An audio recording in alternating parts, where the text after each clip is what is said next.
حضرت علی رضی اللہ تعالیٰ عنہ نے فرمایا، جس دن زبان سے جھوٹ نکلنا بند ہو جائے اس زبان سے نکلی ہر دعا قبول ہوتی ہے۔ ہر مانگ کر حاصل کی جانے والی چیز احسان کے تحت ہوتی ہے، احساس کے تحت نہیں، پھر چاہے وہ پیسہ ہو یا محبت۔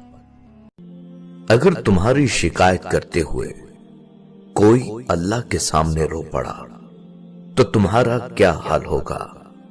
کیا کبھی سوچا ہے؟ حالات سکھا دیتے ہیں باتیں سننا اور سہنا، ورنہ ہر شخص اپنے آپ میں بادشاہ ہوتا ہے۔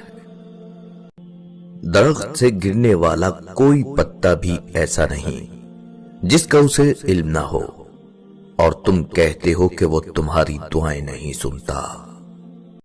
پیٹھ پیچھے آپ کی بات چلے تو گھبرانا مت، کیونکہ بات انہی کی ہوتی ہے جن میں کوئی بات ہوتی ہے۔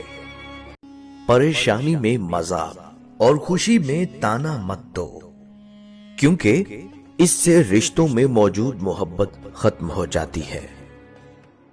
اپنے ماں باپ سے اونچی آواز میں بات مت کیا کرو، جس دن یہ خاموش ہو گئے اس دن تم ان کی آواز کو ترسو گے۔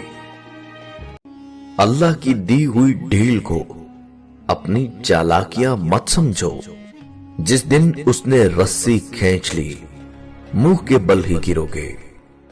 جب اللہ کسی کو پسند کرتا ہے تو اس کی پریشانیاں بڑھا دیتا ہے تاکہ اسے اپنے قریب کر سکے۔ نصیب کا لکھا مل کر ہی رہتا ہے، کب، کہاں اور کیسے یہ صرف اللہ ہی جانتا ہے۔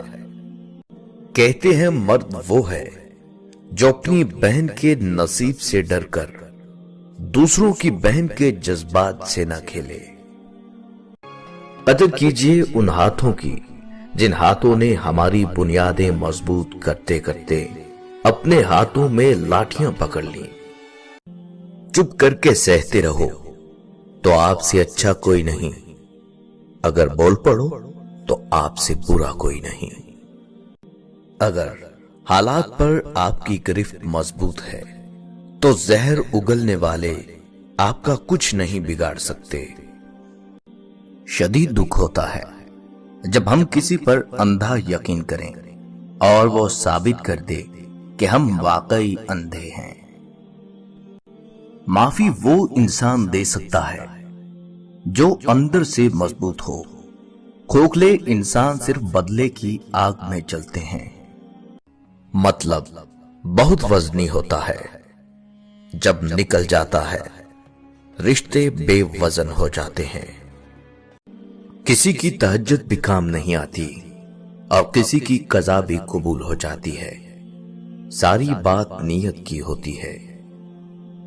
Subscribe to our channel by clicking the subscribe button. Click the bell button and enjoy the latest uploads from our channel.